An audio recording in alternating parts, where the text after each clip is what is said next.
on the boogie.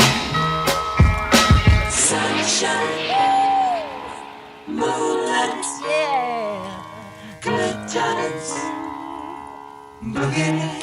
You just got the sunshine, yeah, moonlight, good times, boogie.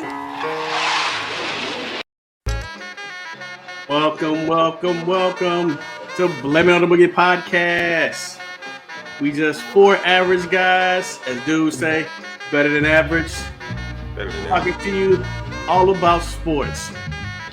Today is episode number 15, 10 and a 5, a dime and a nickel. And as always, we have Dorian, the Almighty, the Wonder Mouse, coming from Richmond, California. We have Dante, Geechee Dan Nash, coming from Phoenix, Arizona. And the one and only Antoine, D-O-O-Z-E Williams, coming from Florida. Mighty Mike Control. So all you bum MCs must up your soul, because the rhymes he says are worth their weight in gold. Okay, sorry. All right. I know the whole. I know the whole thing. So if you want me to continue on with my 1986 flow, I still remember my lines. And then, of course, you have me, Rod D, coming from the Detroit, Michigan. Yep. As always, we're going to start this show off with the Wonder Mouse, giving us a recap on all things we talked about last week. Go ahead, D. Yeah, what happened? All right, last so week?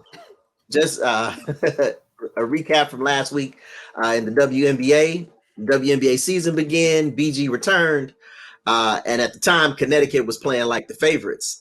We talked about Bruce Koepka winning his 5th major championship, but also the idea of finally a live golfer broke through and won a PGA event, and Harold Varner III represented in the PGA championship.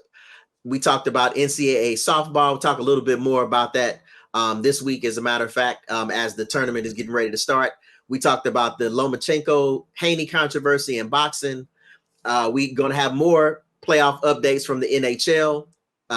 So we'll get into more of that, but we talked about that last week. I'm still trying to keep up on that.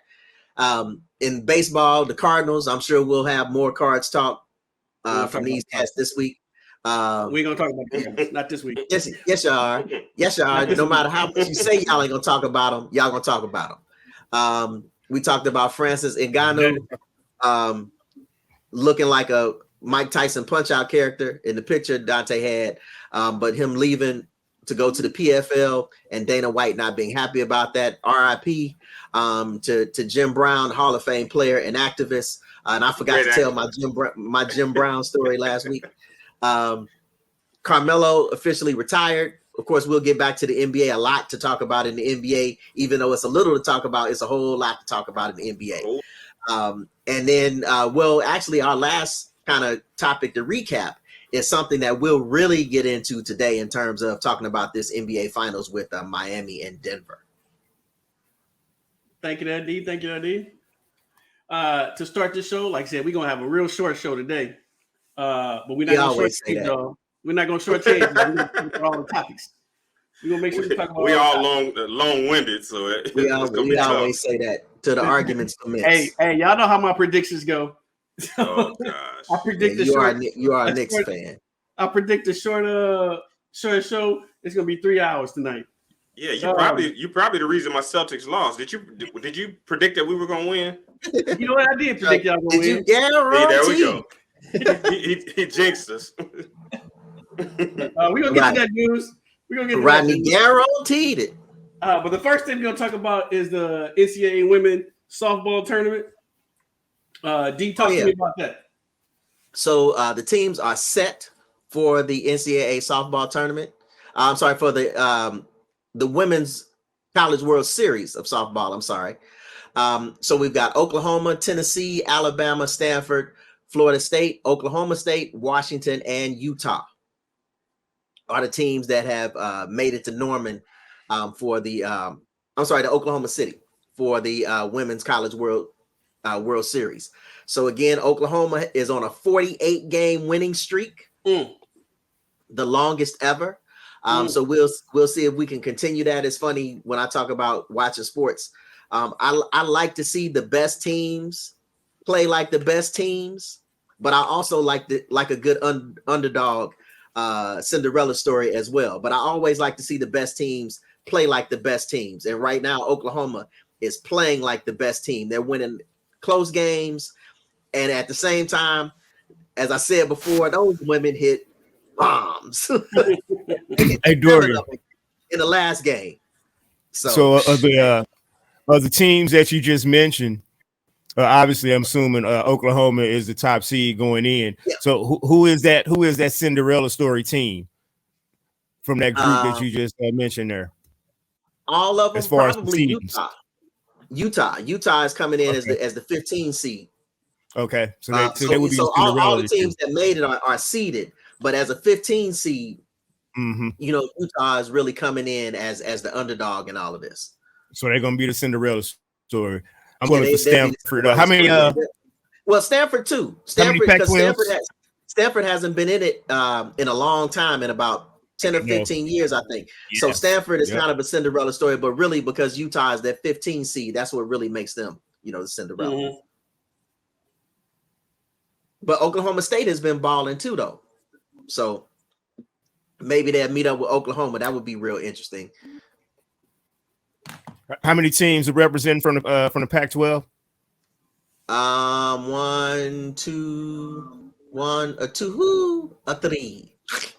3. 3 of them. Okay. Yeah, and you got 2 SEC teams, 2 Big 12s, and then 1 ACC. Okay. And then Utah in there. Oh yeah. So yeah, that's gonna be interesting. Like I said, I'm figuring Oklahoma. It's gonna be Oklahoma and one of the Pac-12 teams in the finals. That's my prediction, as Rodney like to say. Yeah, you and me, bro. Your predictions come out to be about the same.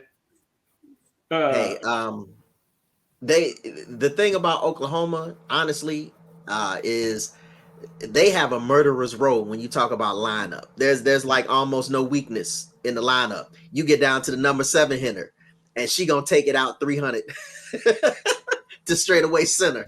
When I tell you them women hit bombs, they hit bombs for real. So yeah, it's gonna be a real interesting series. That's why I said I like watching the great teams play great, but I'm also down for a good underdog too. So. Mm-hmm. All right, so that's the first first thing we have, but we also have another women's sport, women's lacrosse. Hey, well, actually, two of them really. I can put the lacrosses in together because I watched them back to back, and that's why I put them on here. Well, because it was interesting. Like I've never really sat down and watched lacrosse. I was sitting down there with y'all's niece, and I'm sitting there thinking about college, right? Thinking way too far ahead of myself, but it happened to be on. and so I'm watching Northwestern play Boston College, and I was just thinking about scholarships, and I was thinking about all the sports. That's how we got on the conversation earlier about all the sports that we see now in college that we didn't have in high school, and we wish we had known about these sports. And so I'm sitting here thinking to myself, what is my little girl gonna play? Right? Or if she's going to play anything. And it'd just be interesting to see her venture out and play some other stuff. But man, it was an exciting game. Northwestern got a squad. So Northwestern really kind of beat the brakes off Boston College to win their national championship. I think their coach has like 8 of them. So Northwestern has like 8 national championships. But the crazy thing was watching the difference between men's lacrosse and women's lacrosse. Mm-hmm.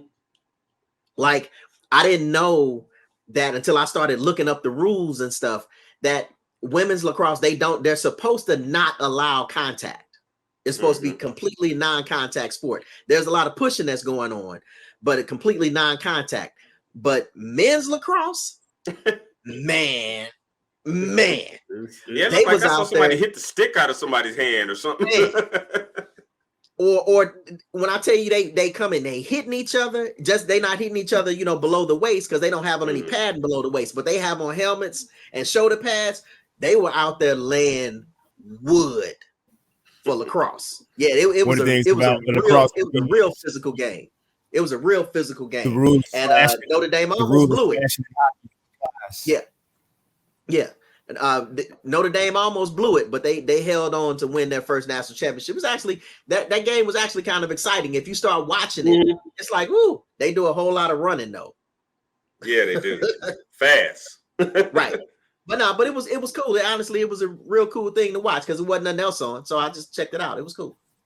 But they sub in soccer. They don't sub in at all. Yeah. You can sub in anytime in lacrosse. Mm-hmm. All right, so that's our NCAA championship series information. But now this week, another event that annual event has happened, and that is the Little League World Series. Not yet. It's about to happen. I think in a couple of weeks. I think. Well, they announced the teams this week.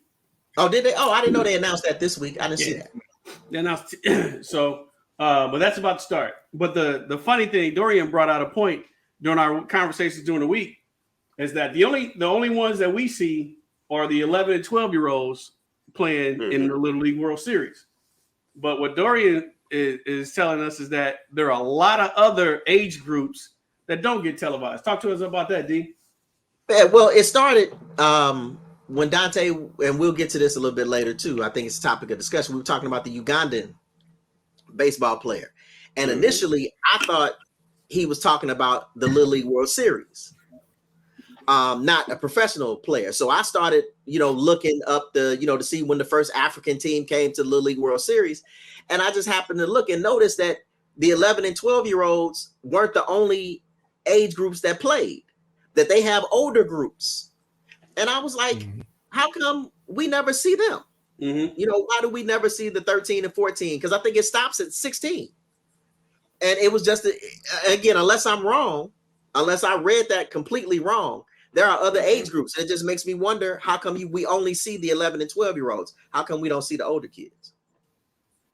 When you showed it, it messed my mind up because all of us growing up playing baseball and everything, we typically think of those kids in the Little League World Series, being right at the junior high age or whatever, coming right out of 12 and 13, they're telling them nice little stories of their favorite peanut butter and jelly stories and all this. But you come to find out when you see how far the ages are actually that are allowed, and you think about it, there are some other discussions that we talked about with some of the kids that had controversy in regards to their ages.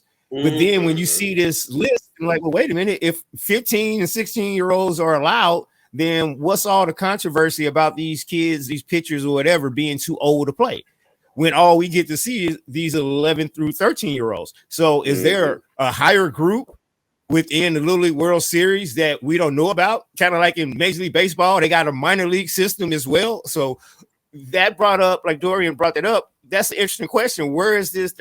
Where are these missing kids at? Basically, these older kids that you think you watch that are trying to go to the next level. Yeah, right. Get some missing kids out there somewhere. Right. Check the milk cartons. Did you anybody find any information on that? I tried to look it up too. It was like I tried to look it up too. I didn't find anything on that. But like I said, their age bracket, their own part shows that older kids are allowed to participate or play in a Little League World Series, but yet you never see any of these kids. And if you do, that kid is probably going to be under scrutiny because somebody's complaining that they're too old. So it's kind of like critical, when those X-File moments. What kid?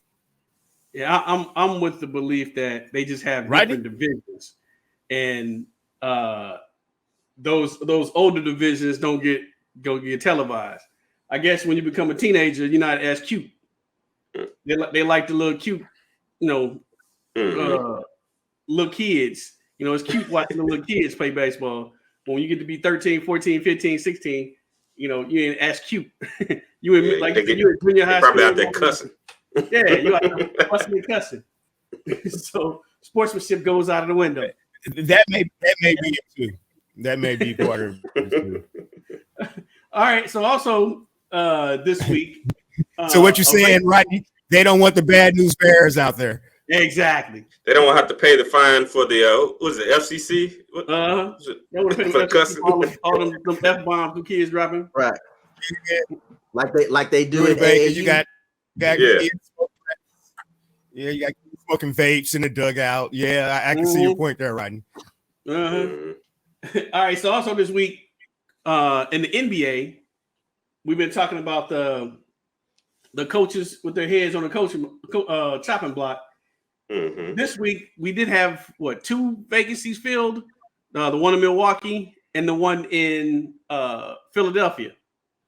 Nick Nurse went to Milwaukee. I'm sorry, Nick Nurse went to Philadelphia, and Adrian Griffith yeah. went to he's the head coach of Milwaukee. Milwaukee, yeah. He's the head coach of Milwaukee. Say Minnesota too.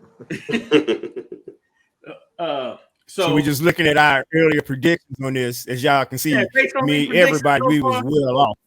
I don't think we got anybody right. Do we ever? We didn't get nobody right.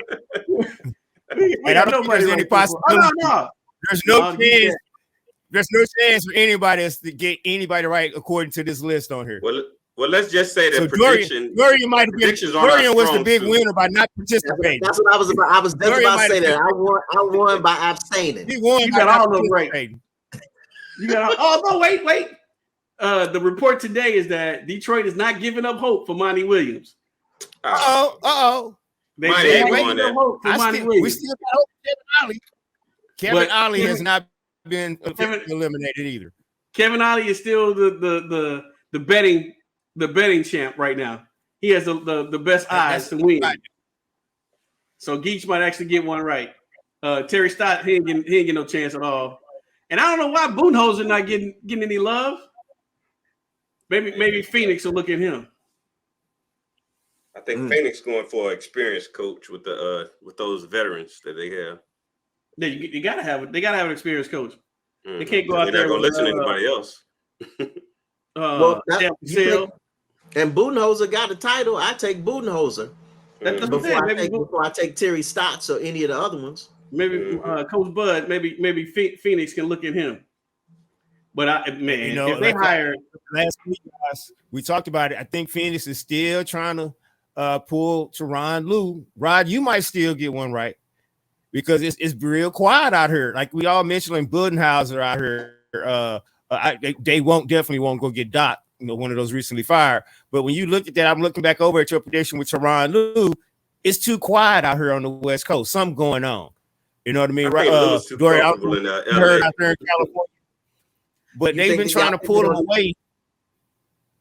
Yeah, I think they're gonna trade for Tyronn. That's something's going on, man. To be able to pull something out because it's too many good coaches still left out there that haven't been like Budenholzer that haven't gotten hired by one of these teams like the Phoenix Suns. So to me, Rodney, that Tyronn Lue might still be a possibility.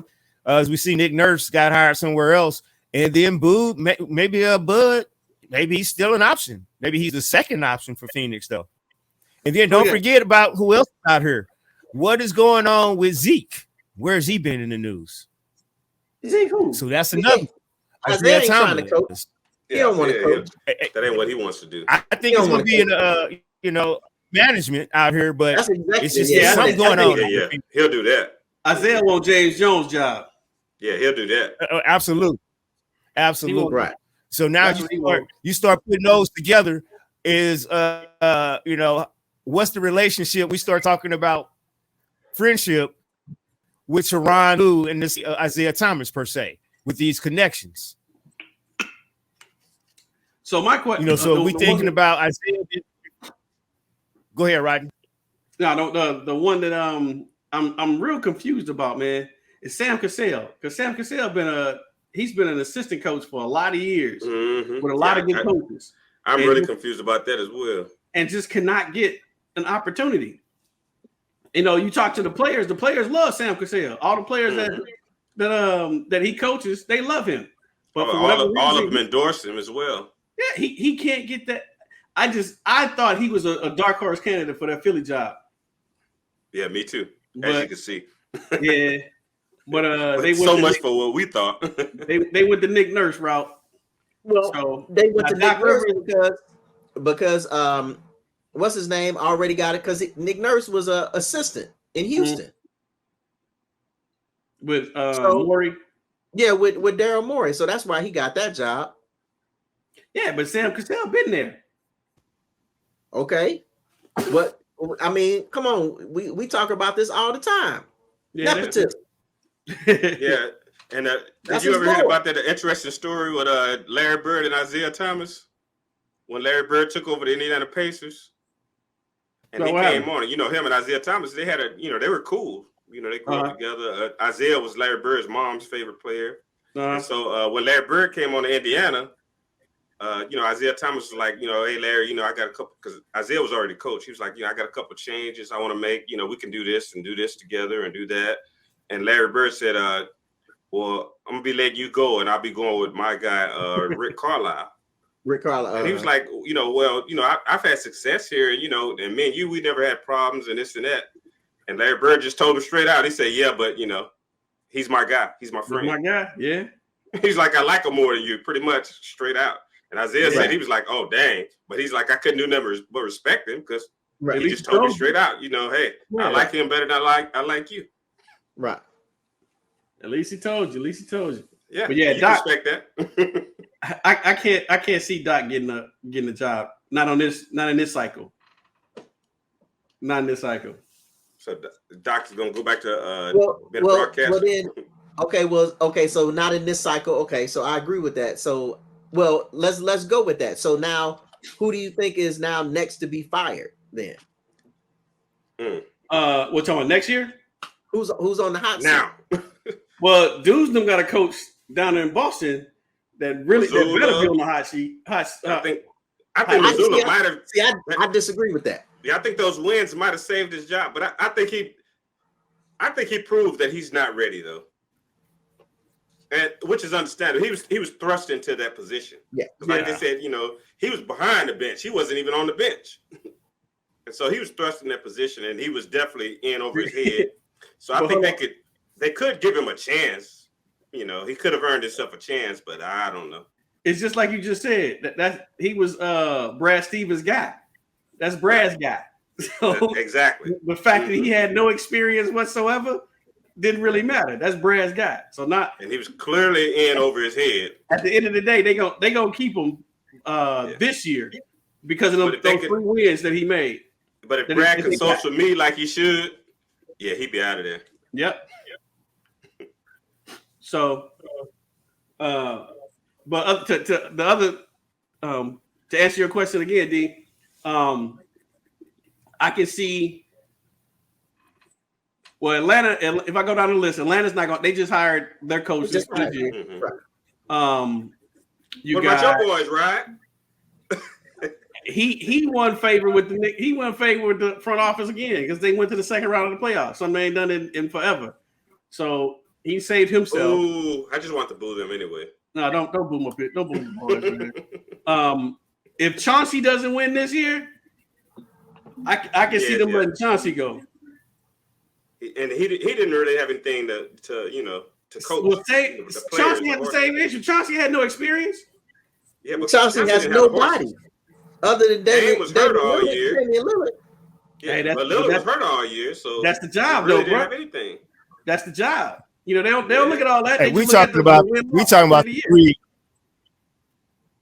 the three vacancies right now. We predicting next year and coaches who don't do this and that. It's still 3 jobs open out there, and that's the thing we're trying to figure out. What some of these other guys gonna go. D1 know. Right, but that's what I'm saying. It's like if Doc ain't going, if nobody's gonna hire Doc in this round, then I don't know. Mark Jackson either. Oh, Mark Jackson, he cancer. He not going. Yeah, they're not going to hire Mark. Didn't he get an interview with somebody though? Didn't he get finally an interview with Toronto? I think it was. Yeah, I think it's Toronto. Yeah, they don't want to touch. They haven't hired anybody yet. They were the ones that they interviewed Stackhouse also. And I hope Stack get a job, man. I think that'd be cool. I think he's a good coach. But anyway, so that's it. We still got 3 vacancies: Detroit, Phoenix, and Toronto. Hopefully by next week, those spots will be taken, and then we'll know what's going on with that. Where we at now? All right. Also, we already talked about the men's lacrosse. Yeah. Back to hockey. Hockey. So, talk to us about the playoffs. Yeah. So, the Stanley Cup Finals are set. Vegas blew the Stars out in Game 6 to make it to the Stanley Cup Finals. So we've got the Vegas Golden Knights against the Florida Panthers. And so, interestingly enough, the Panthers and the Heat are both number 8 seeds in their respective championship finals in their sport. So both in so Miami. Where they from? Florida. Of course, rooting for Florida because of Kachuk and the St. Louis connection. Mm-hmm. So it's gonna be interesting to watch because the goalie from the Panthers is hot. So can they win it as the 8th seed, as the lowest seed to come in? Can they win it? That's gonna be a good series to watch. When watching during my times of watching hockey, they always said in the playoffs, that's all you need is a hot goalie, and you can do a whole lot of things. You got a hot goalie, and the Panthers definitely have a hot goalie, in addition to Kachuk. But man, if you can stop them from scoring, that's all. You only need one goal. You need one goal. You only need one. But that's again. That's going to be good. I would bet my money on the Panthers. I have to always keep giving the Vegas team their props because their fans are just great. So I understand why all the other sports want to get to Vegas, even though all those people in Vegas are transplants. They gonna support their teams. Well, especially when you winning, you done been to the Stanley Cup Final twice, and you only been in 3 years. 6 years. So yeah. So anyway, all right, dudes, it's your time, bruh. Oh boy, it's your time.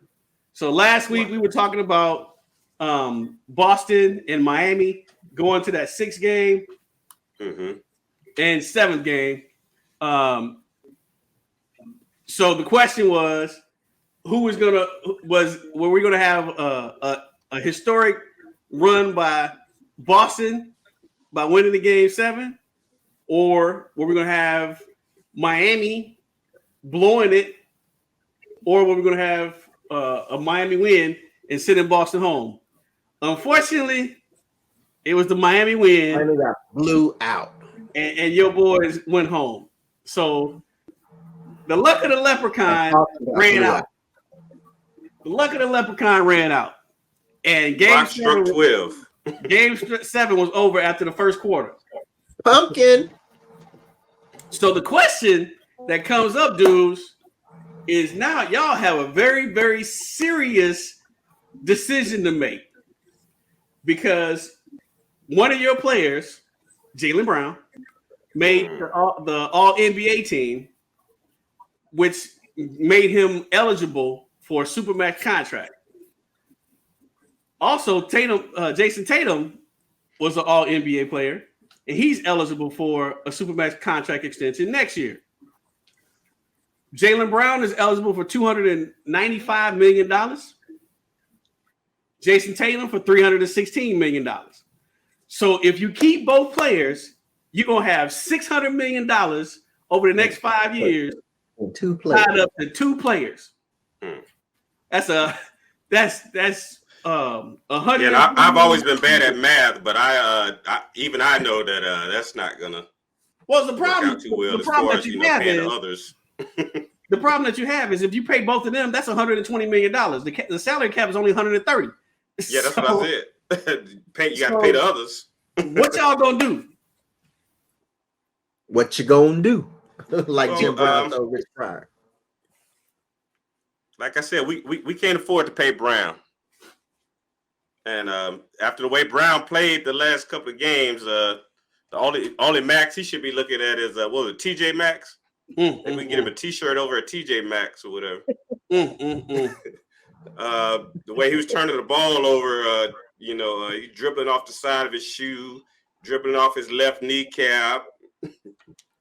And so, yeah, he's definitely, I don't know. I didn't see him as an all NBA player, but, you got politics involved. He played pretty good. He was he's a good scorer, a good second fiddle. But, the issue with the Celtics, when your best two players are the worst decision makers on the team, then you're in for a world of disappointment. And that's what they're dealing with. I mean, Tatum, I think you have to pay Tatum. And, the way the salary cap is set up around the league, you just can't afford to be throwing around $300 million like that, to your top two players or whatever. I think what they're trying to do is they were trying to get away from that, what you call they call it, like the Miami Heat teams or the super teams. Yeah, they're trying to go away from that. So if you pay both of those $300 million, then you're not going to have anything else for the others. And, right now, they're not winning right now, with those two because, they can't play together. So my other Boston Celtic fan, if you don't keep, if you don't pay Jaylen Brown, then what you going to do with him? Please don't say Ben Simmons. What do you think? Definitely don't bring Ben Simmons to Boston. Trade him for Ben Simmons. Yes, that's what Dante will do. What do you think you can get for Jaylen Brown, knowing his shortcomings? Not for Jaylen Brown. Look, I think you can get Dante's other favorite player, DeAndre Ayton and Chris Paul. Hey, man, for real though, y'all joke. Ayton and Chris Paul would actually be good on Boston team. I know. That's why I just that said would work. because they need a point guard. Back up for Horford, who's getting old. Yeah, and they need low post scoring, but they needed that in the offseason. And they do need a center. They do need a center because Horford, granted, Paul is only going to give you about 15 to 20 minutes. But you know what? As bad as you done talked about him, you better not be campaigning for mediocre man to be on your team. You better not. You better not be out here campaigning for mediocre man. After you done dogged him. Hey, dude. But they need Boston needed low post scoring. Last year it was low post scoring. And then that wasn't the question, Dorian. So the question Rodney was saying, though, hey, I wouldn't want him either. It was about making a money match, man. It was about making the money work. And that actually would make the money work. I think I wouldn't really want him either. But that would be a great move. But here's like Rodney always says, but here's the problem, though. If you make a move like that, so you bring in Jaylen Brown to the Phoenix Suns, who already got Booker and Durant. What else they gonna have? So how's that gonna work? Well, right now they don't have nothing else. Only two people they have is Booker and Durant. You ain't gonna pay them all that money to sit on the bench. Look, the bench is a empty slate. It's clean. It's like an empty space all year long. It's just empty. Just drop people in. Yeah, people come out the stands and just have a seat on the bench. But not the other issue. Real talk though, Rodney. If Boston was to trade for DeAndre Ayton, I would go to Dude's house personally and rip that Boston jersey off his wall. But then you have to look at it like this too. I mean, it's really not. Well, never mind, Joel Embiid. But I gotta say, it's not really that many tough centers in the East. But you got Embiid, but he plays on the perimeters too. So right, for the most part. But dude, y'all got another problem in Boston, though, man. Yeah, because as you can see, we got plenty of problems. Marcus Smart is not a point guard, man. I'm just sorry to tell y'all that.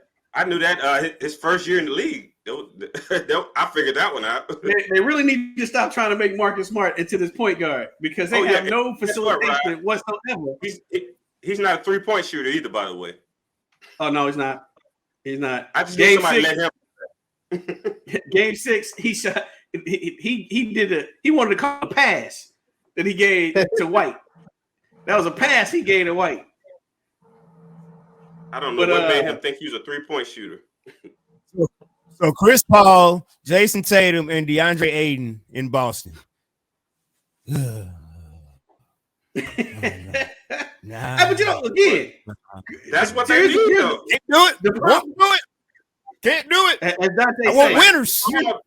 Here's the problem, Dante. Because you got White and Brogdon. So Paul, he only has to play about 20 minutes. So that'd be cool. 15, 20 minutes. Just trade Marcus Smart. I don't care about Chris Paul. I don't care about Chris Paul coming off the bench from the locker room. The problem is DeAndre Ayton being on the floor. Well, he promised 20 to off no matter where you send it.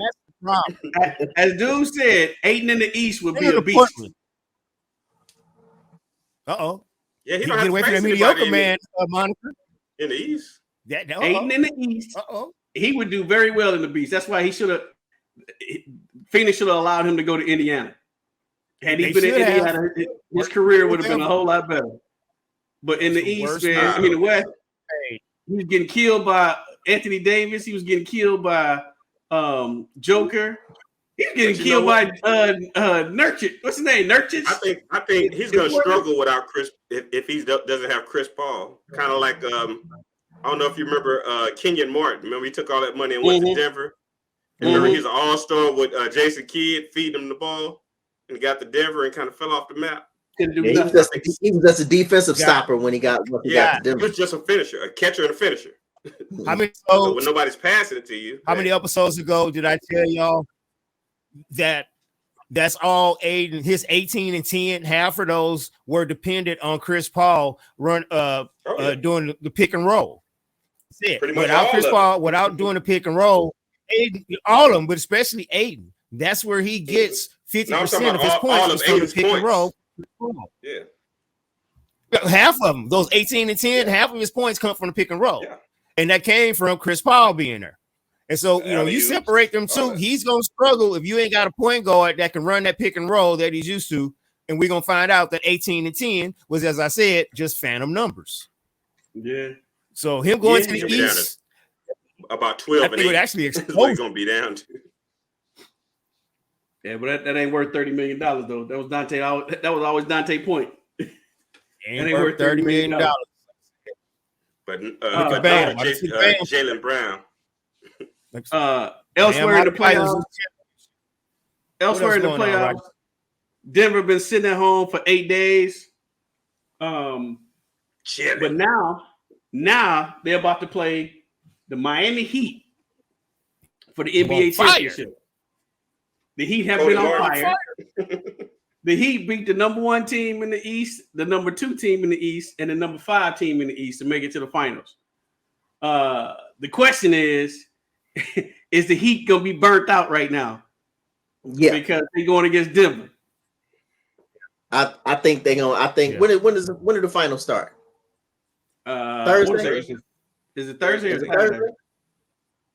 You said what? I thought that was Thursday. The Thursday? Okay, well let's see. That's kind of quick though, isn't it? Yeah, it is. They play Friday, June. No, they play Thursday, June 1st. Yeah, I thought it was Thursday. Thursday, June 1st. Yep, at 8:30 my time, Eastern time. I got a real quick prediction on that. Like predict. I think Miami, they're playing off this momentum, off this high, just from this win, and they may mess around and beat Denver in game 1 just because Denver's been sitting around so long and been, game ready. But then after that, Miami has no answer for the Joker, which we talked about. Unless something happens mysteriously to the Joker, this series should not go more than 5 games. That's my theory, my prediction on that. No more than 5 games. So Dante, you talk about DeAndre Ayton being mediocre man. In this past series against Boston, Bam Adebayo was the East Coast version of mediocre man. And I don't see Bam doing jack against Joker. Nothing. Is he gonna stand around and stare at Joker rebounding like A did? Like, nah, I don't think anybody does that. He gonna play much. He's gonna play much. He's gonna play much harder than that. Man that does that. See, I think that I don't think Miami will win game one. Actually, I think they win another game. I agree with you in terms of I think Denver really in 5. But I really think Miami would get a different game. I don't think they would get game one. And the reason I don't think they would get game one is because I feel like that the last series was such a roller coaster for them that, you know, that they was 3-0. They was all the way up here. Everything was great. And then they lost 3 and then barely lost, you know, at the buzzer beater, and then came back to win that they win. I just think emotionally, I think that they was just, after that series, they was just like, woo. Mm-hmm. And so I think that first game when they come in, I think Denver, the rest is going to help Denver against Miami for that reason, just because that last series was so emotional, that basically they kind of, even though they blew the Celtics out in game 7, I still kind of feel like they kind of like, woo, we did it. We almost blew it, you know, that kind of thing. Mm-hmm. So I really see Denver winning game 1, but still, you know, Miami being able to pull out 1, you know, and make it go 5. Well, you know what, D? I'm gonna have to disagree with you on that, only because of Coach Spo and Jimmy Butler. They're not gonna let them be complacent like that, come in flat and have those emotions not be in a place where they're committed to this game. I think I'm with Dante, actually. I think Miami will win game 1 only because Denver would have been sitting at home for like 10 days. And you know, that's a long time going without playing some competitive basketball. I mean, yeah, you can practice, you know, you can go to practice, but they're not doing a whole lot in practice. You get all that, you know, you get your game you get your game back during the game. And they've been sitting at home for like, a week and a half, and they're 3-point shooters, you know. And if you don't have your stroke, you know, there's a chance you might lose. Now, I will also agree with you in that I think Denver gonna win it in 5 games. So you think Denver will win the next 4 after Miami win game 1? See, now if Miami wins game 1, it's going at least 6. I think Miami's going to win 1 in Miami, but I think the same thing. I think it'll be 5, but I think Miami's going to win 1 in Miami. Denver is too hot. First of all, Denver's they're way better than Miami, and they're hot, and they play hard. They're not up and down like Boston. They're not gonna, you know, quit and, you know, get to the 4th quarter and just die, or they're not gonna not show up. That's not how Denver plays. And then they play like a well-oiled machine. So how Boston is take turns trying to figure out a way to go to one-on-one to beat the zone, Denver's just moving that ball. Jokic just throwing the ball over people, and you got the cutters and everybody setting screens, and it's a fluid offense. Yeah. So it's nothing like what Miami saw over there. Yeah, Miami doesn't have the horses to hang with, because I mean Jimmy Butler is gonna be Jimmy Butler. Oh yeah, but you know he gonna do his thing. But when you think about the other cats compared to, you know, Aaron Gordon, Jamal Murray, even though Michael Brown, Porter Jr., Michael Porter Jr. I think that, you know, when you think about him and Duncan Robinson and so they just if Denver comes to play, it'll be a gentleman's sweep. And they're going to come to play. So I don't think they're going to beat them in 4. Again, the thing is, though, D, every playoff series, you said the same thing about Miami, that they don't have the horses. They shouldn't be able to compete against the Knicks. I say that. No, I'm not saying you. Okay. I'm talking about the general consensus. The pundits. The pundits. The paid pundits. Yeah. But the thing is, like I said, well, Boston's been the same all year. You know, Boston don't get up for big games. You know, they come out flat. You know, Boston couldn't beat Orlando this year. They couldn't beat, let me hesitate before I say this, the Knicks this year. That's because they can't beat the Knicks. So I mean, Miami beat Boston, and in reality, it wasn't that big of a stretch. But even with that though, even with that, I hear you on that one because Boston has been. Denver is hot. If you're hot in the playoffs, that means a whole lot. So they're not only are they more talented.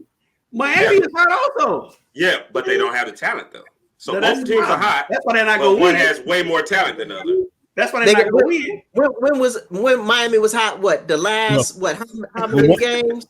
Because they got hot game 7. Because game 4, 5, and 6 they were not hot.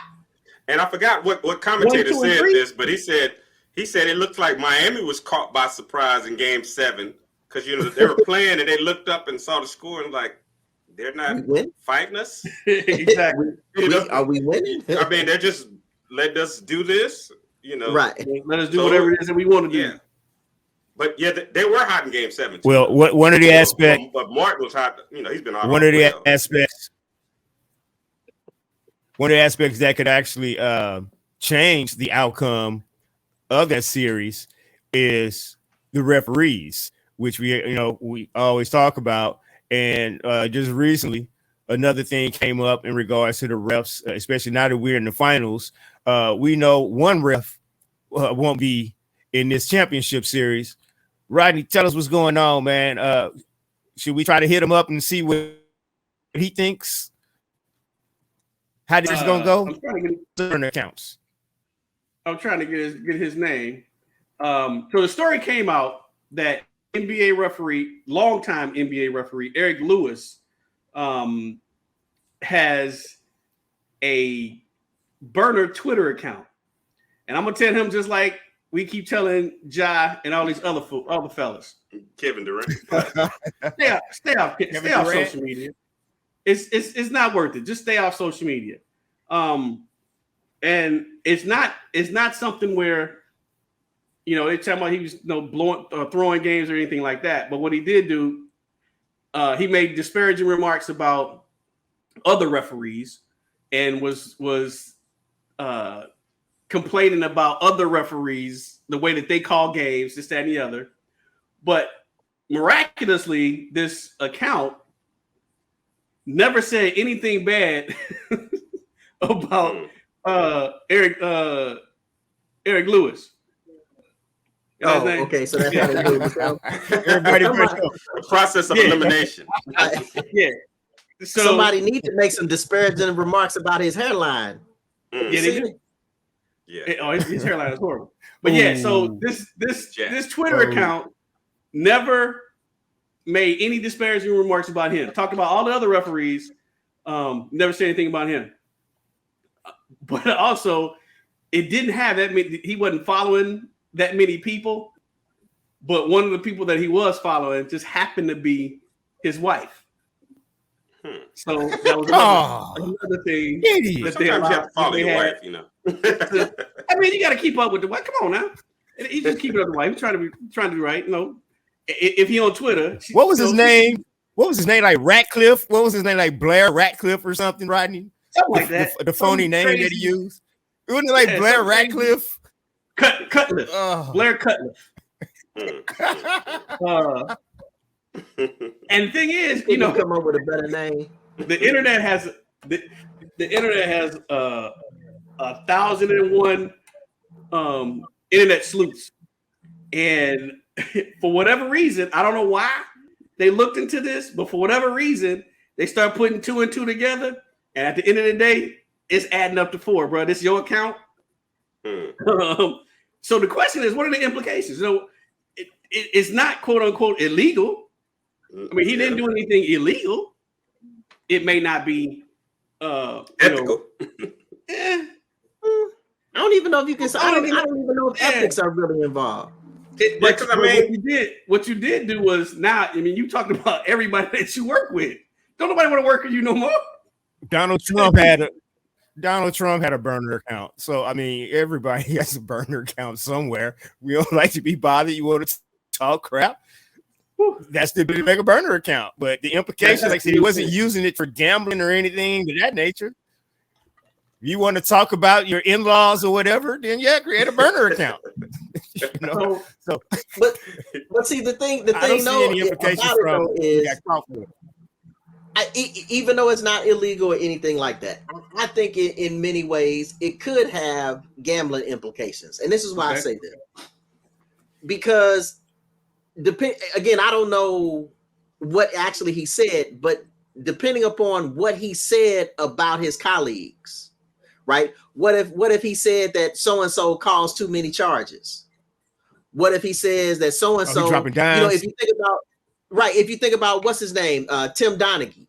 Remember, he was talking about the fact that what he did, he never threw a game himself, but what he would do is he would give his boys gambling information about the other refs. Well, hey, so and so is reffing Allen Iverson. He don't like Allen Iverson, so then they would bet against Philly, and that kind of thing. So that's where it could, depending on what he's saying about his colleagues, could have gambling implications. Even though, again, he hasn't done anything illegal. It's not illegal. It's shady, but it's not illegal to have a burner account. He may not have been giving away any quote incriminating information of that of that kind of nature directly, but indirectly it could have implications. So what you're saying, Dorian? What's the nature of his snitching? Right, we really need to know. What is he really talking about? Yeah, what's the nature? What exactly was he saying? Right. Because in the same way that these cats get on, these pundits get on here and be deciphering people's what they say on Twitter. Well, what he really meant when he said this was this. It's the same way people can dig into his tweets and whatever he was saying about his colleagues or whatever, and glean something from that, or think. I mean, it may be innocuous, but gamblers are looking for any kind of edge, just like athletes are. So they may try to glean something from his comments, even though that wasn't what he was trying to do. But other people may see an end. That's all I'm saying. So D, it is saying that some of the comments were regarding the number of calls that he called on certain players. So basically, saying that not him, but other refs were calling on certain players. Right. The prop bets. That's all for the prop bets. Yeah, referee X is calling. He calls six calls a game against player B or whatever. Right. But his defense is, he said, well, his brother is coming up saying that this is not Eric's account. Yeah. His brother's taking the fall for it. His brother's trying to take the fall for it. However, why you following his wife and not your own? Exactly. You always got to fall, guy. Why are you following his wife and not? Why your brother following my wife? But sometimes you just want to. Why you following my wife? It's a sister, Just randomly, just want to randomly follow your sister. Yeah, random followers. Yeah, there are. It may not be anything that's implicit right now, but there are some underlying implications that could come about. I agree with you, D. So what they're saying is that he violated the rule saying that referees can't comment on refereeing outside of their normal interviews or what have you. So he'll get suspended, which is consistent. He need to make some more comments to his barber. Yeah, that's the one that needs the burner account. That's one of the things they don't show or reveal either, are the referees' report cards, if you will, at the end of each season. Because that's how, just like in the NFL, these guys like this Mr. Lewis, they get to referee these big conference games or these NBA finals. And so if he's talking about other refs and bad calls in certain games, whatever, okay, so let's start to go back and look back at everybody and do that grade sheet. You never hear about that anymore in NBA ever since the whole Donaghy situation. You never hear about that, but they actually have an NBA scorecard. The commissioner himself, what are the implications? Nothing.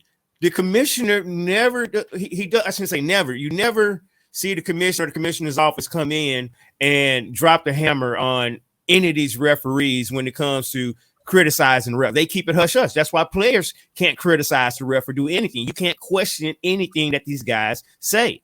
So it kind of goes back to like Dorian saying, this could have other implications to it. So what are they holding back? What is the bigger report card say than just these few messages? If you really look at that. So this guy did this, call fouls on one guy, in a game. How many other times has he done it? If you really look back at the whole history of that. So it could get deeper. Yeah. So the one thing that the NBA does not want is for anybody to question the integrity of their game. Yes.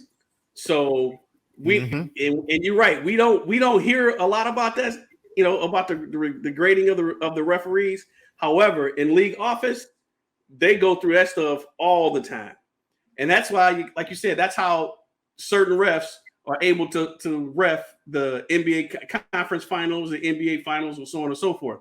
So we're laughing about this thing, but in the league office, it's a very serious problem because they don't want people questioning anything about their league. Because at the end of the day, it goes back to the green, man. If you messing with my money, we got a problem. We got money. Who was this particular ref? And is this particular ref? And is this going to be one of those that might be refereeing the NBA finals and going to call a bunch of mysterious fouls on Joker? Oh no, he was immediately series go 6. Per se. He was immediately taken off of conspiracy. Once they found out about that thing last. No, I'm not talking about him. I'm not talking about him. Oh, okay. You're talking about the other refs that he was talking about. But I'm not talking about him. Who's the say? Yeah, who that he may be implementing on his burner account? Who's to say the refs that's going to be doing this these finals might not be one of the guys he's talking about serious outs? Again, that's why the league ain't having it. They're not gonna let you start putting no stuff out there like that. They're not having it. It's gonna not having that. Hush up. It's hush up. I think we're gonna hear the story either. I don't think the story either, Rodney. Say it again. I missed that. Say what? Say it again, Dante.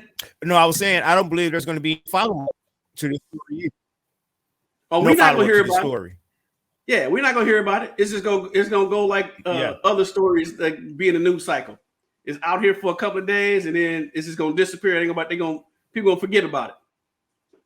But we ain't gonna forget about it because it's gonna be on our recap next week. Right. So, all right, on to the NFL. Out of AZ, Dante let them fools get rid of D-Hop, man. Yeah, what was up with that? So the question is, where will D-Hop to next? Dorian? I don't know predictions, right? Y'all know we love predictions. I don't know where, but if I was going to predict it, I would say Kansas City. I would say Kansas City finds a way to make some room to get him on their roster. One, he is not going to get 20 million. No, that ain't happening. Nobody is going to give him 20 million. Not as a 31-year-old wide receiver. You know how they do this whole age thing. But I think that all of the other places that they've talked about, he goes in as the number 2 receiver. He comes to Kansas City. He is immediately the number 1 wide receiver because the only other wide receiver is Marquise Valdez-Scantling. Who would you rather have, him or D-Hop? So I think Kansas City is the best bet, particularly if he wants to win. Then you go to Kansas City. Well, some of those other teams you mentioned, Dorian, that have been thrown out there, New England, Buffalo, and Detroit. And one of the things you just mentioned, that if he went to Kansas City, he would immediately be the number 1. Well, we talked about this in Detroit. He would be at number 1 with their issues, their wide receiver. I don't even know who the number 1 wide receiver is in New England right now. So just me not knowing who that is, that would make him the number 1 wide receiver. Yeah, I can't even think of it off the top of my head. So that would make him the number one receiver in New England as well. And I could see Belichick cutting somebody else to get DeAndre $20 million. But again, for him to go to Buffalo, I don't see Buffalo doing it. He wouldn't be, I can see him fit into that slot out there. But for me, I think Detroit makes sense. But to be honest with you guys, if I'm D-Hop, I just sit back and say, dumb Cardinals, was stupid. So you already got the money that they owe you for the contract. I'll just sit back and wait for one of these contenders to give me a call after like game 4, game 5 in the season. He can pick and choose his own destiny, especially at the age he is. He definitely is going to want to pursue a champion. So the best thing for where would D-Hop go next? Where he is right now. In Toronto, I think still working out, just chilling.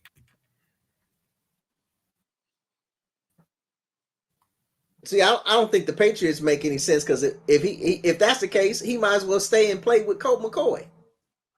If you're gonna go play with Mac Jones, well, I mean, if he doesn't want to play, as he has said, with Dak Prescott, then why would he go to Dallas? I mean, why would he go to New England? So I don't see him going to New England. I think if he really wants to win, it's only Buffalo, Kansas City, and a couple of other teams.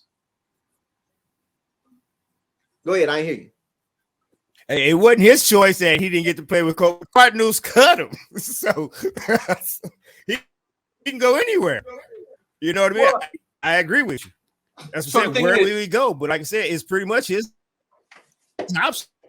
So I understand why Arizona cut it, because they got 2 first-round draft picks next year, and they want to make sure that at least their part is one of the top 3. They're going to be horrible this year. They don't have a defense. Yeah, they're tanking. They don't have an offense. They have, for whatever reason, they decided they're not going to go out and get another quarterback, even though Kyler got a new head coach. Kyler not going to be there this year. So why am I going to pay him $24 million this year? Right. And he might actually make us win a couple of games. So no, I don't need that. Let me get rid of him. So that was the reason they got rid of him. Save $8 million on the cap, and exactly. They are officially tanking. So, the Cardinals are officially tanking. How now the question is, so where would D hop to?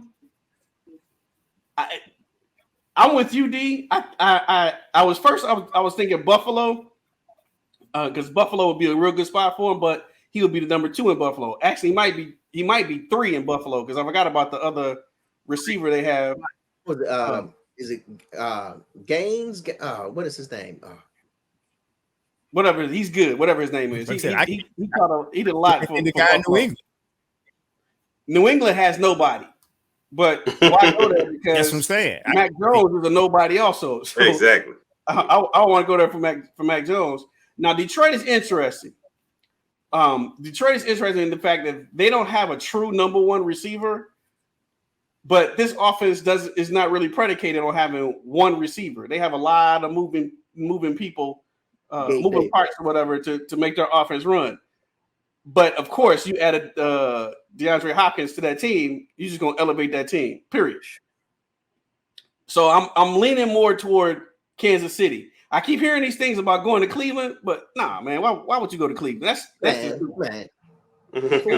I'm not going to Cleveland. Why would I go to Cleveland if I want to win? Even though that's my boy. We played together in Houston. But if I want to win, I'm not going to Cleveland. If I truly want to win, I'm not going to Cleveland.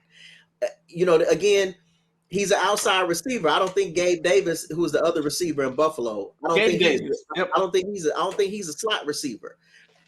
DeAndre Hopkins is not a slot receiver. No, he's an outside receiver. So whose spot is he going to take? Am I going to, so if I'm Buffalo, I don't even sign him really to mess up. I think, again, in my opinion, I don't sign him because I think it messes up team chemistry. I think that, which is why I say if I'm D-Hop, right? I'm going to Kansas City. I can't see any other place for me to go. Hey, call the Big Red and say, hey man, I want to come there. Let's see how we can make this happen. If you don't want to give me 20, a year, well then give me 30 over 3 or something. Something like that. But yeah, I just can't really see him really going any other. And I say this also based upon things that he said about who he doesn't want to play with as well. So it makes sense, Dorian. Like I said, he can pick wherever he wants to go, and if you want to go for a ring, you go to Kansas City because the Cardinals are basically paying you to go contend for a Super Bowl somewhere else. So just pick up the phone, call Patrick Mahomes. Hey, we'll come in and call out. I would want to go for the Kansas City. 20, 25. Oh, I forgot right at the top of my head. But they cut him. Do they have to pay that? Took the hit. That's what they got to pay him. Like 24 million. Yeah, and they cut him. Yeah. They took the hit. They started to pay him and cut the first game. They still owe him money. That's what made it so stupid. No, they had to pay him. No, not with his. They took the hit. They had to pay him. So that's what I'm saying. He can sit out and choose whatever team he wants to go to. And so, like Dorian said, Kansas City. Well, he's not going to sit out. He can sit out, wait for the phone to ring. So for a team like Kansas City, a team like Philadelphia, if he doesn't need the extra $20 million. No. So this is what CBS Sports said. CBS Sports said with the release, Hopkins is free to sign with any team he wants. Hopkins has a cap number of about 30 million in 2023 and 25 million in 2024. The final 2 years of an extension he signed when he was traded to the Cardinals in 2020. So Arizona will eat 21 million and in dead cap with the release, saving them 8 million. Okay. So that doesn't mean that D-Hop is getting that money. So it says so where that comes from, he's already been paid that money. The money that the dead cap money, he's already been paid that money. Says his $19.45 million base salary was non-guaranteed. Yeah. So he doesn't have a contract. Yeah, you're right. Yeah, that's why he's an unrestricted free agent. Yeah, so he doesn't have his money that's for him to sit out and not get paid. So he needs to have someone. He wants to make that 20 mil because that's what he was making before. Right. But the problem is it's not a lot of teams that can come up with that 20 million without gutting their team. Even Kansas City. Right. Kansas City has $3.8 million cap. Yeah. Kansas City. Why New England, Buffalo, and Detroit are the top 3 teams that are named. They have room within that cap to move. They have the cap space. Have we seen other things? They got now the cap it space. So it goes teams with the cap space. It goes to Dorian's question in that what is it that D-Hop is more concerned about? Does he want to win or does he want the money? If he wants to win, then take that 3.8 that Kansas City. They can probably cut up to like $10 million without doing a whole lot. Restructure a couple of contracts or whatever to get them about 10, maybe even 15. 20 million is going to be very difficult. But like I said, in Detroit has the money. They can give it to him. But money chasing, right? I think he's money chasing for the game. I think he's chasing money too. Yeah, he wants to make up that money he lost from suspension last year. So in the NFL, I can't blame any player in the NFL for chasing money because none of their contracts are guaranteed. Get the money while you can. Do you want to win? Yeah, everybody wants to win. However, if me getting on Kansas City at $3 million or me going to Cleveland for $20 million, then I'm gonna be a Brown. So I hold off, wait a couple years. Yeah. And they gonna get it. He gonna sign with the Browns and things. Oh, he gonna put us over the top, and we gonna be top 10, a top contender for the Super Bowl. Blah blah blah. That's just words or what have you. But I mean, he as a football player, with the with your career only being, so short, you have to go for the money. I'm sorry. As much as you want to win, you gotta go for the money. So moving on. There's that. Another news. So also this past week, actually it was last week, the NFL gave Roger Goodell their seal of approval by extending his contract. What was it, 3 more years or 4 more years? I think it's 3. 3 more years. 4 more years. I thought it was they extended it because it was supposed to be up in 2024. Then they extended it to 2027. Oh, there you go. 4 more years. So they gave him 4 more years. Okay. No, I think it was set to expire in 2024, so they gave him a 3-year extension. They gave him a 3-year. Okay. So extended 3 more years to 27. Yeah, but it's 4 more years from this year. Yeah. From now, all right. And he probably got like $50 million a year. His salary is just stupid. But as Dante has there, he's a share. That's the man. So they did that at their spring meetings. But another things that they did, they threw out some bogus rule changes that they're going to make this year. The most controversial being that number 1 right there that Dante has up there, the flexing of Thursday night game. So, how do y'all feel about this Thursday night flex situation, Dante? Well, you see what I put. If it's a garbage ass game, I have no problem with them moving it whatsoever. And that was one of the problems with the Thursday night games when they first started that on like the NFL Network, was you basically saw the bottom feeders of the AFC South playing each other or something like that. But now, as we've seen, they've improved these games. But depending on how schedules go and who's playing who, you potentially may have some more garbage ass Thursday night games, which gives them the ability, with that to flex out of there. So again, it's all about that money. So if you have 2 garbage teams playing each other, the NFL, the owners or whatnot, they're not making any money on advertising because nobody's watching that game anyway. So yeah, I would flex out of there. So that one I really don't have a problem with. I do. Go ahead, D. So I hadn't thought about this until I heard somebody on the radio talking about this, because I actually thought the same thing. Like, yeah, we ain't got to watch these terrible games, because they were basically, all of the Thursday night games were always division games. Because they thought that those would be exciting because they're division games, but then again, because they were on Thursdays, they end up being terrible. But this is the problem, and this is where it comes in for somebody like me, who likes to travel and go to games. So now I done bought my plane ticket, and I bought my ticket to go see the Bengals play the Browns, right? I'm just throwing out something, in Cleveland, right? But on Thursday night. But then all of a sudden, because Cleveland is garbage, right? I ain't gonna never say the Bengals are garbage, but because Cleveland is garbage, now they flex out that game, or because whatever, they flex out that game, instead of it being on Thursday, now they change it to something else that's a better game.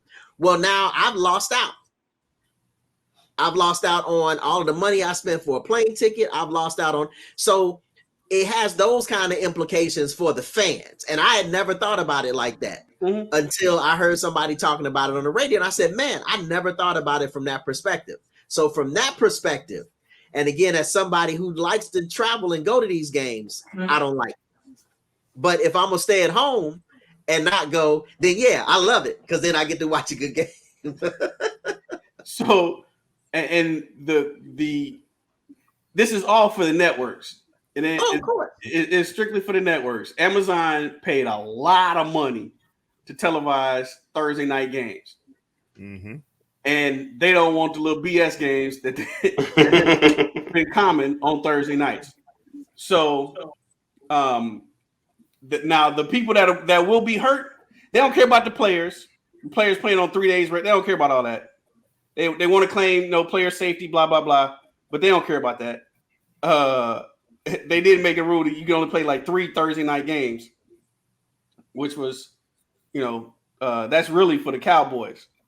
and so they want to make sure they always play on Thanksgiving. Yeah, but they want to play two other games. So, but again, they don't really care about the player safety.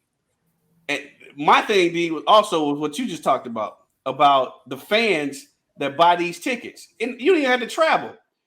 What if I have to work on Sunday? I can't, I'm off on Thursday. You got a Thursday night game. I'm buying me a ticket for me and the family. But now you switch the game to Sunday. I have to work on Sunday, so now I can't go to the game. But I already bought these tickets. You don't even have to travel. So it's not. To me, it's it's a money grab by the NFL that wasn't necessary. That right there. If you go ahead and put the schedule out there, this is the schedule.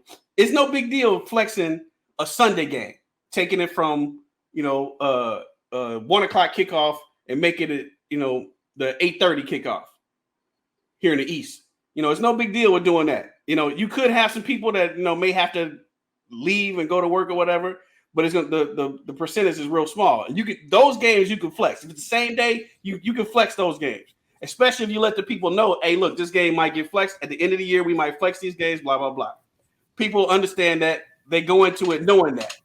But to say, a week before this Thursday night, we're going to move this Sunday game to a Thursday, and I've already got my tickets, I already got my plans. That's not fair to those paying fans. Mm-hmm. But the thing about it, the funny part about it is NFL and most of these sports, they don't care. I ain't gonna say they don't care, but the people that they want to accommodate the least are the ones that buy tickets to the games. The ones they want to accommodate are the ones that watch on TV. That's right. Because the ones that watch on TV are the ones that's getting all the advertising. Yeah, that's what all the advertising goes. But that's the Thursday. That was one of the main rules. To me, that the rule sucks. Yeah. But as a fan of football, I always want to see the good games, right? But again, I got Sunday tickets, so I pretty much watch all the games anyway. So anyway, another rule that they have is like Dante has, and that's the San Francisco rule. If you remember, for those listeners that were not aware, San Francisco had a playoff game where they had all three of their quarterbacks injured and had to play an injured quarterback that couldn't even throw the ball. Not just any game, the NFC Championship game. In the championship game, they couldn't even throw the ball. So the NFL has now they're allowing a third quarterback to be active.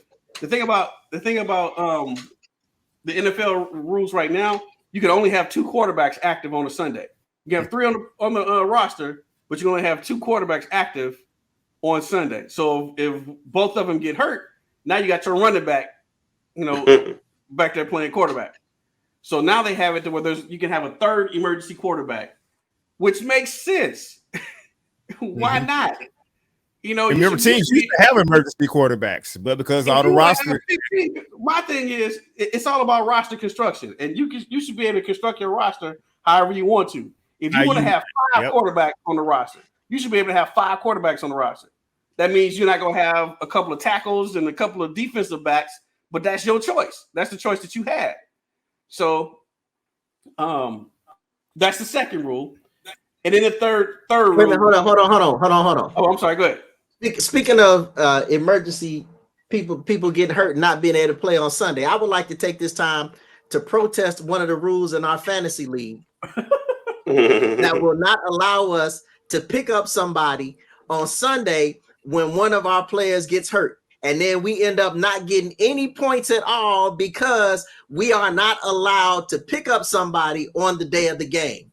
So for all our listeners out there, please send us emails telling our commissioner, who will go nameless, Dante Nash, that rule needs to change. Okay, so now you can move on to number 3 there, Rod. The fair catch. They moved the fair catch on the NFL kickoff to now be spotted at the 25-yard line.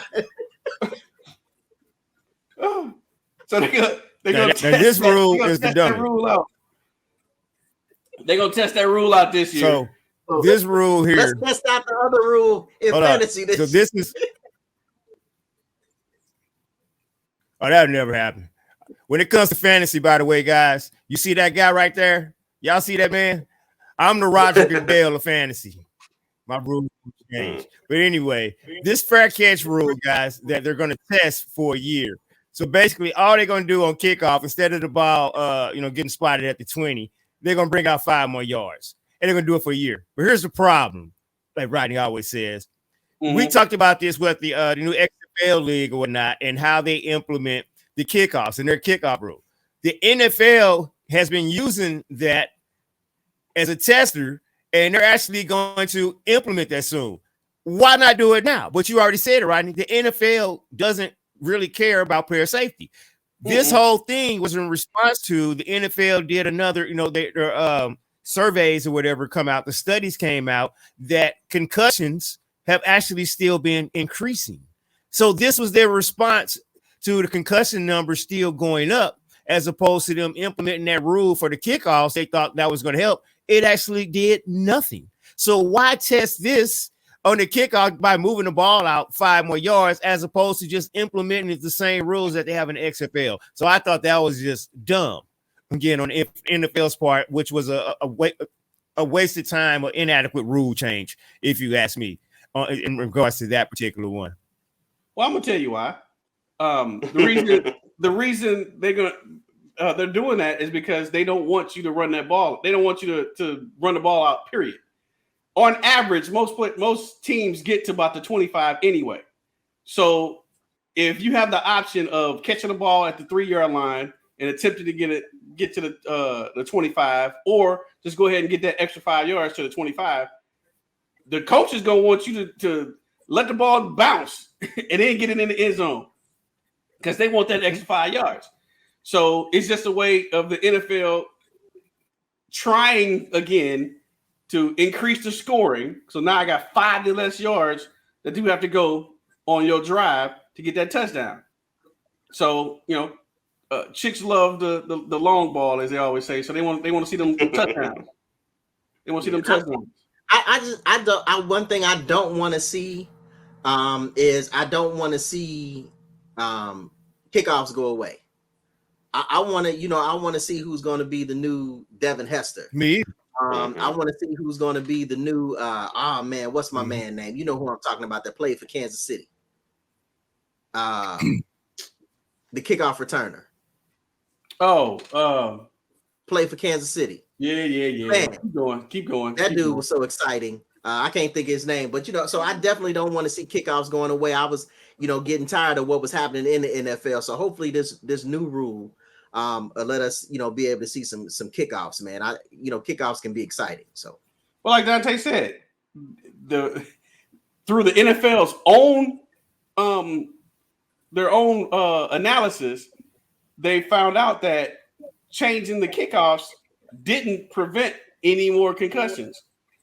So they want to get rid of the thing, but that's one of the most exciting plays in the game.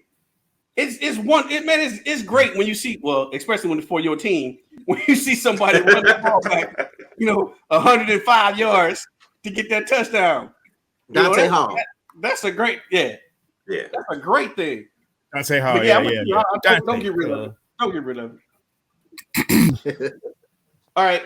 One more topic we have in the NFL is something that we've been talking about for the last few episodes, and that is Brian Davis and his bid to become the owner.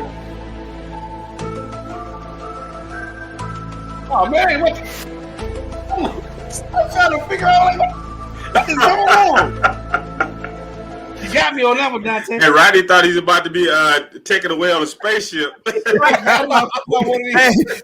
over his shoulder. He's like, who behind me? He looked over his shoulder and everything. But I thought one of these tabs on my computer was started talking. He thought the mothership had landed, baby bubble. But anyway, Brian Davis and his attempt to buy the what's the team? Commanders. Washington Commanders. Washington Commanders, man. Alzheimer's is real, y'all. Alzheimer's is real. I'm looking at Shaheed Khan, man. I'm about to say Anyway. Talk to me about that, Dante, because you messed me up with the stupid music you had going on.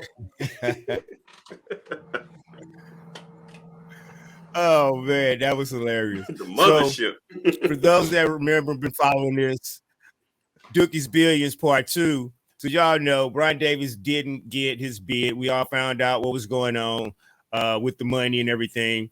Bank of America didn't turn money in. But this goes back to the whole story about black ownership in the NBA. So what I got up here, you see Kim Pegula, co-owner of the Buffalo Bills with her husband, Khan Shahid. He bought Jacksonville 2012 and 2014. The Bills were bought. Basically, those are your quote unquote minority owners in the NFL. So 2012, 2014. Then if you see that picture there, that was in 2020 from Sheila Dingus who put that out there. And it was interesting. I thought it was interesting that, which face shouldn't be here. And this was in 2020.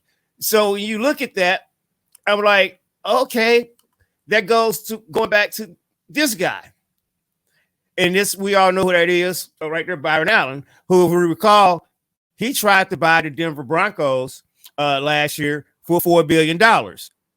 But he was beat out by the Walton family, ironically, by $600 million. So they won the bid. They paid $4.6 billion for the Broncos, which ultimately beat out Byron Allen's team or their attempt to buy the Denver Broncos, which would gave him been the first controlling owner in the NFL.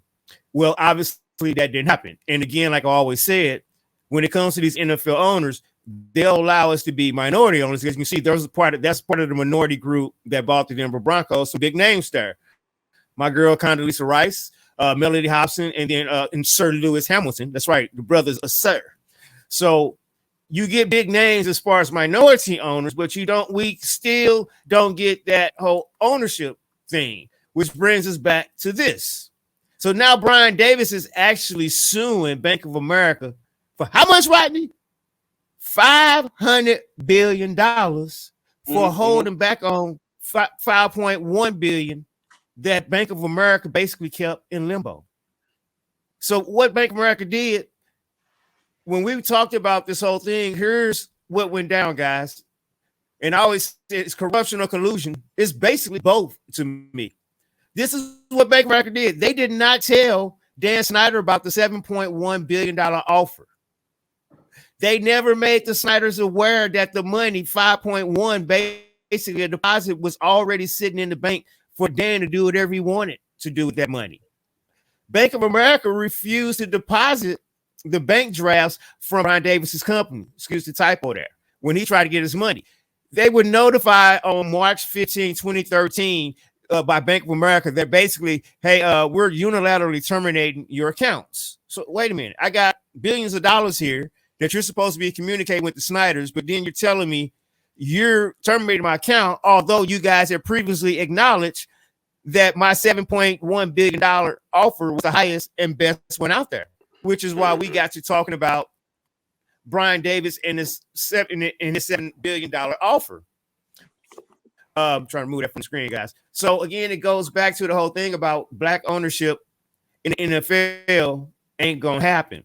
I actually had a video that I had from Byron Allen that it's kind of 2 minutes. I don't need to show it, but he basically broke it down and he talked about his time and his opportunity to buy the Denver Broncos, which I thought me and Dude talking about was quite interesting because I was like, why wasn't Brian Davis offered this same opportunity? It's like 2 minutes, but it's again to take us right into our next segment and let's see how that runs.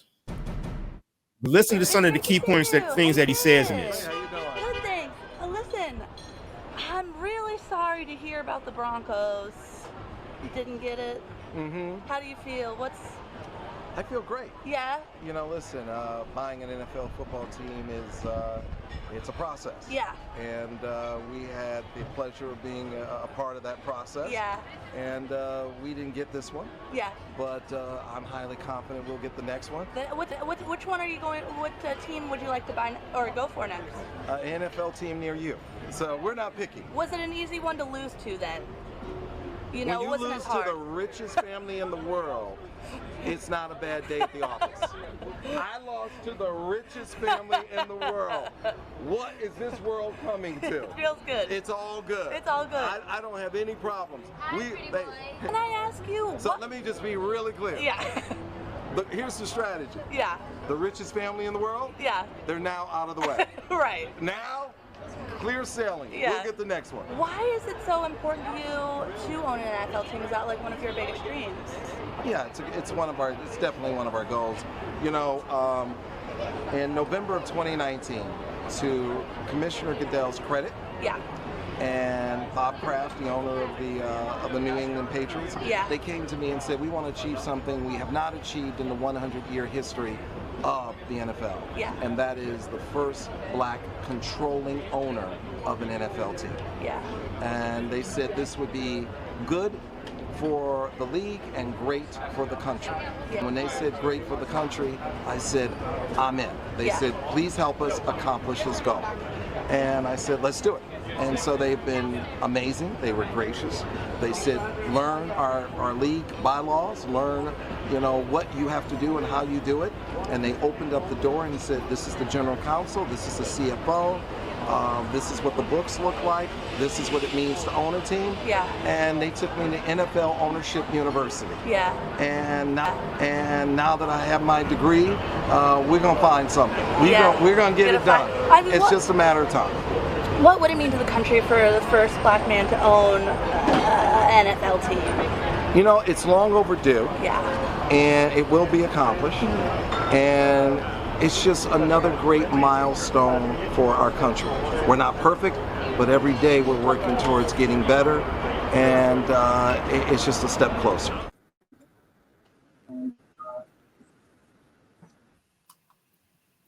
So again, guys, he basically told us the process. I'm sorry, I didn't know that was still running. Thank you, Rod. But so that was from Byron Allen. That was, you know, early, obviously this year, and it goes back to that picture that we're on there. That was in 2020. Up there, that's him pictured there on the right, and it just goes to show you, had me thinking. NFL Ownership University. In 2019, Roger Goodell. You know, that's who pictured on the right. They approached. So who? Byron Allen there on the right of the picture there on the screen. I just took it down. That's DeMar Smith. DeMar Smith. It's all good. That's the head of the NFL Players Union. DeMar Smith they had up there. Yeah, but that's what she had up in there, trying to say that he was going to be part of this whole thing and getting this. What Byron was just saying. They were approached. He was approached through. Okay, they need a. It never happened. So me and Dude was talking about. It made me get to thinking. Why didn't Brian Davis pick up the phone and call Byron Allen based on his experience of trying to buy the Denver Broncos the previous year and being outbid by basically $600 million to then be basically turned around and have the NFL or Bank of America, first of all, hold back his $7 billion bid, but basically the NFL owners basically say, we don't need your extra $1 billion, which kind of goes back to our thing. If what Byron was saying, what the commissioner said, they want to own and it's going to happen soon. Well, we just had 2 years back to back in a row that. So it's just on ownership in the NFL, you know, another piece of something's going on. And another thing, Rodney, this story about Brian Davis and this law is going to be suppressed as well. We're not going to hear anything else about this. Who's going to oversee this hearing? I got a commissioner that just got 4 more years is going to be the one who gets to arbitrate this particular hearing that's going to when it gets back to his table. I found it interesting with Byron Allen basically saying, well, I think that he was approached by the NFL for a number of reasons. Because he's been doing a lot of stuff for a long time. And his name has been out there for a long time in terms of, the Weather Channel and so on and so forth. So I thought it was interesting that he said that they basically took him to NFL Owners University and basically schooled him on how to come in and own a franchise and so on and so forth. So it seems like Brian Davis's, because we didn't know about it, so it seems like Brian Davis's thing just kind of came out the blue. And it sounds like they want what the NFL is looking for. And again, I'm not excusing the fact that what happened with Bank of America or anything of that nature, or the NFL saying, we don't want your money, we want, that kind of thing. But it seems to me like there's a particular type of black owner that they're looking for. and Brian Davis being one young, not established in that way. Like, he just kind of came into, Rodney, didn't you say that he almost didn't know that his portfolio was worth all that money? He didn't know. He just kind of found out that his portfolio was worth all that money. And then it was like, ooh, I'm going to buy a football team. Right. So it seems to me like the NFL wants some more kind of quote seasoned black ownership, which is why they were probably more open to Magic Johnson coming in and being, part owner and so on and so forth, and being that face. Is Byron Allen makes a good face for the NFL. Magic Johnson makes a good face for the NFL in terms of black majority ownership in that way, even though we know Magic didn't have a majority stake. But still, that's what it seems to be that they're looking for, which is why they specifically sought out Byron Allen. That for whatever reason, again, maybe just because it's new money, right? That Brian Davis wasn't the kind of black owner that they were looking for whatever reason. I think that they want some old dude to come in and be just like the old white dudes that they already got owning teams. So I think it was more the new and I agree with you, Dorian. After looking at this, it's the new money part. They want to establish business partners, business owners, which Byron Allen obviously is. Like I said, he went to the NFL Ownership University. Davis didn't go through any process. He wasn't approached by the NFL, which goes back to why I said, instead of Brian Davis just coming out of the blue, and we talked about black billionaires, whatever, getting together and not coming together. To me, Brian Davis should have picked up the phone and reached out to Byron Allen to try to come together as a conglomerate, to try to form another group, to have attempted to buy the Washington Commanders. Because as Byron Allen says, when she asked, what team are you going to go after next? And he said, the next team, NFL team near you. So I'm sure he's still interested. And if he had this extra money like Brian Davis has, then these two need to sit down and join forces. And again, like Dorian was saying, but what Bank of America did is just unacceptable. That's the problem I have. That's what makes it look more like conspiracy and corruption across the board. What makes the NFL or the commissioner and what they said, they do want a black owner, but how this went down with Bank of America, it just makes things look shady. So we're going to follow the story. It's going to be suppressed, but it's going to be interesting to see how this turns out. So real quick, the issue with the Bank of America thing, it was a timing thing. Because remember, Brian Davis, like I said, he just found out that when they were accepting bids, right? He decided, you know what? Let me find out how much my company is worth and see how much I can get, so I can try to buy this team. Because at the end of the day, he's a sports fan. He want to own this. He want to own a sports franchise. So after these other bids were put in, when they were about to close the bidding, that's when he found out that he was a 50 billionaire, right? So then he tried to go ahead and put his offer in real quick. So the problem was, if you remember, we go back to the very first story when we found out about this. The problem was he put his offer in, but his money wasn't going to be ready for like a week or so. So because of that, now the thing about, like I said, the thing about Bank of America not depositing his money, this, that, and the other, that's bogus. I mean, they deserve to get sued. Mm-hmm. But Brian Davis thing was he got into the game at the last minute, so he didn't really have time to call Byron Allen to say, hey, look, I know you tried. He probably didn't even know Byron Allen tried to buy the Broncos. And even with that, this goes back to what Dorian's saying. It's inexperience. Exactly. But even with that, how do I say this? Both Byron Davis and Byron Allen and Brian Davis want to own. They want to be the majority owner of a football team. Majority owners. Mm-hmm. Brian Davis has the money to do it. Byron Allen doesn't. Byron Allen needs a lot of financing to get his done. So he has to put his whole little team together. Blah, blah, blah. Yeah, he has to put the whole little team together to own it. But he wants to be the man. He wants to be the majority owner. He wants to be the face. He has the ability to do it, just not the means to do it. Mm-hmm. So it would be cool if both of them were to get together, like you said, and try to figure something out. Because at the end of the day, all four of us want a black face to be on that picture you had that's not DeMaurice Smith. Right. Mm-hmm. Exactly. That's what we want. We want a black owner in the NFL. And we want more black owners in NBA. We want Snoop to buy the NHL team. You know? Right. I'm ready to get my hockey jersey.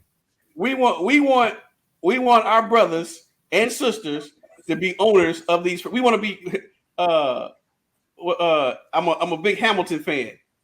And one of the Hamilton songs is I want to be in the room where it happens. We want a black face in a room where all this stuff happens.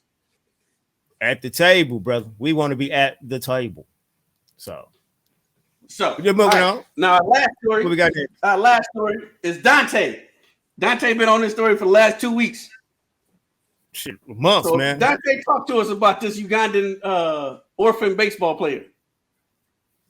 Bro, this is a cool story. I found out about it's been almost like a month ago because I actually watched Flipping Bats with Ben Verlander. Ben Verlander is the younger brother of Justin Verlander, all-star pitcher or whatnot.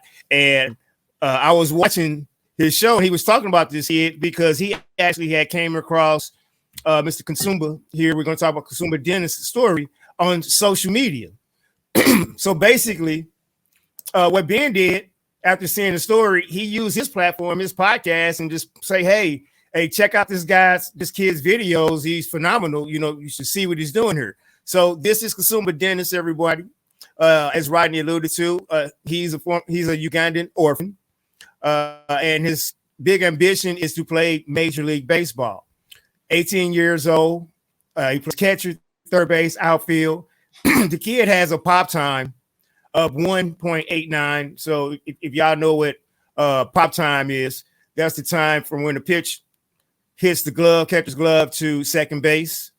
The major league average is 2.0. So that's just to give you kind of a idea of whatnot. But just to give y'all kind of a quick idea of how Ja Morant, I hope you're listening, should use social media and platforms like this to do good, because that's what this kid did. So here's a little quick tribute to what, on here of Mr. Kasumba. I think we got it up here loaded. I hope I got it up here. Introduce y'all to Mr. Kasumba. And I think I sent y'all the links, guys, earlier from that.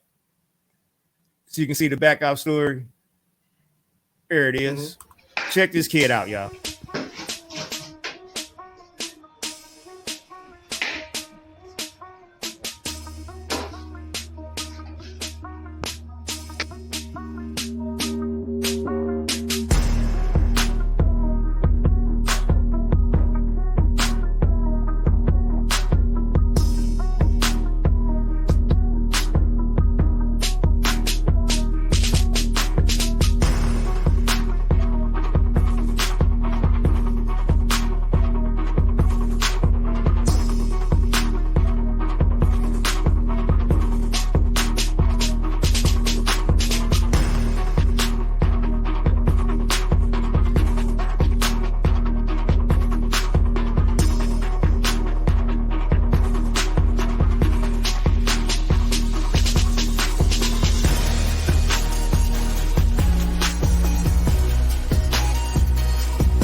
Interesting workout. So yeah, fellas. I I got to thinking like we are hamstring shredder that he was doing. He looked like he playing court ball in the alley like we used to. On 82nd Street. Bro, like you. Hey, so think about this, fellas. How we grew up playing baseball. If you try to get any of these kids to work out like the hour on their back, they would quit the first day of practice. If you made kids do push-ups with a bar on their back, I was amazed with that hamstring shredder move he was doing when he was going from his knees to his feet. Or jumping in the barrel full of water with the strap on the top. That's Bo Jackson. They said Bo Jackson could jump out the water on top of the hood of a car. I think Rodney could do that too. Oh yeah, I can do that. Yeah, as long as it was this much water. That's the dedication. But that's the dedication, man, of what it takes, to fulfill a dream. This kid just went from Uganda, using social media, using his phone to take videos, and now he's here in America. But speaking of where he's going, to the Major League Draft League, this kind of went full circle because we talk about this and what this is going to do. Gentlemen, so here's the coaches of the Draft League, and you see somebody I got circled right there. That's big Dimitri Young. He's actually going to be one of the coaches. By the way, Rene Rivera is going to be the coach. Kasumba Dennis is going to be playing for the Frederick Keys squad out there. But I had to see how this all comes full circle is because, and a tribute shout out, there he is in St. Louis. We got him in Detroit. We got him in Cincinnati. So he representing all three of us fellas there. But you boys remember Big Meat. That boy could stick. But the reason I bring him up is because now, not only is he coaching in, that's right, AG. So, yeah, I remember AG got a new job. He's now the new coach of the Hawks. But the former team that he had is the new team that Dimitri just took over in the Major League Drafting. And then you see there, Homer Jr., he may be actually playing in the Major League Draft League in July, because that's when I think the season is over and stuff, because he's one of the top 100 players in the country. I think he's like right now 88. So like I said, kind of a 618 degrees of separation of how this all goes full circle. And to see this kid from Uganda fulfill his dream to get over here to participate and play in the same game that potentially AG Jr., the Homer Bush Jr., may be playing in itself in a league that's now being coached by Dimitri Young. So we have that connection by another brother. And again, Homer Bush being another African-American coach in the major league. So hopefully in the future, both these two gentlemen find their ways to the major leagues coaching the team. So that was our thing for baseball. Go AG, go. And that's all I got, right? Well, I got some breaking news. Who got fired? Who got fired? Well, it wasn't officially a firing. But the New York Knicks are going to part ways with their GM, Scott Perry. His contract expires in the summer, and they're not going to renew his contract. I take issue with this because Scott Perry is actually a really, really cool dude. Me and Dean got to meet him at Jalen Rose golf outing. Rodney was sitting with with Allen Houston and Larry Johnson and Steve Perry. Rodney was like, "Oh my God!" I was a fanboy like D. I was a fanboy like D, man. But Rodney jinxed it.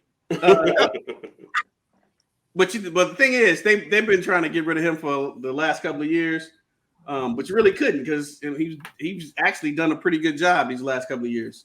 But contract expires, they're not going to renew his contract, so look for Allen Houston who's the assistant GM, to probably be the GM if he doesn't get fired. Also, y'all know how the NBA teams do.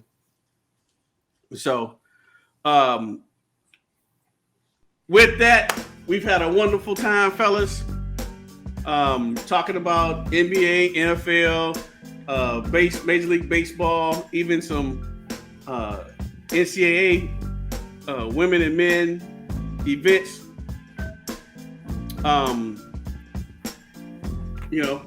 For those of us, for the listeners, if you enjoyed what we had to say,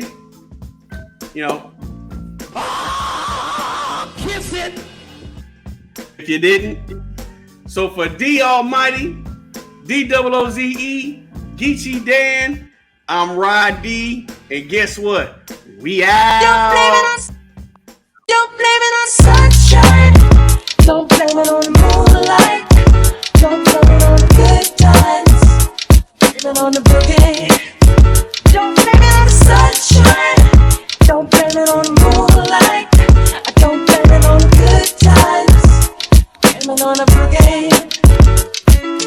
Sunshine, sunshine, moonlight, moonlight, good times. Blame it on the boogie. Sunshine, sunshine, moonlight, moonlight.